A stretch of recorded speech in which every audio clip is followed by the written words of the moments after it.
that they got to make it sound good on everything. And that's essentially what I said, in the interview on Digital Trends. If you haven't seen it, go see it. Do you think most people won't know the difference? Do you think if you have a soundbar, do you think you'll even notice a difference whether they're doing some cool stuff with the up-firing speakers that they have? Maybe not. I don't know. I'm thinking about getting an Atmos soundbar though, for the room downstairs. Oh, right, because we got a 55-inch TV. Oh, this TV could be going down there once the 77 comes in. And it was a nice flat roof. It's not like vault here. So, does anybody in the chat know of a good soundbar, Atmos soundbar? What I think that would sound good in that room, like a little extra, maybe the Sonos stuff. Sonos Arc, Sonos. I think the Beam that has up-firing now, maybe the new version of it. But the Arc, they sound pretty decent. The thing I like about those is they actually have some pretty good tonality. And that's something I don't know about the other ones. I've heard a lot of good things about the Samsung one too, the Q something Q990C. All right. Samsung. How do you guys like this one? It's got rears with heights. Who makes that one? This is an LG. No.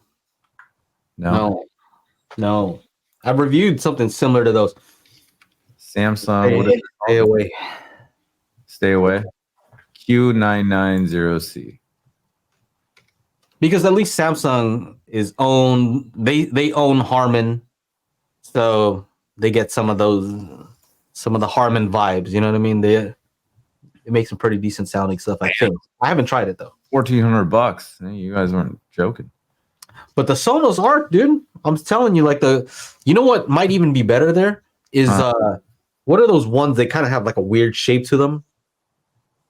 Weird shape. Sonos, you can use them as up-firing. They have up-firing speakers in them, and you could put 4 of them. Let's see. They look like a weird shape. Oh, like this thing is like round? No, that's the Arc. There's something else. Keep going. No. Bounce. Maybe I haven't reviewed it. I saw Caleb talking about it on Digital Trends. Okay. I'll look for it. The wireless Dolby Atmos. It's $899 just for the bar. Yeah. And then the sub. That thing actually has some pretty decent bass. With the sub? That thing. See that? You can use those, so you can get 4 of those, and then they actually have some. I think they have up-firing on them. Interesting. But yeah, if you wanted to do like a simple setup with, just having to plug in the power, no speaker cables. Mm-hmm. Yeah, I like the way that these sound. Okay. All right. So Sonos Arc Era 300. Yeah, that's right. Era 300. Era 300. Yeah. Oh, the Samsung gets a good rating. Maybe I'll get the Samsung. We'll see. Yeah. Mother Snap. Interesting though. Like if you want to do some testing with our stuff, right? We always say you got to test it on different things. We test it on headphones.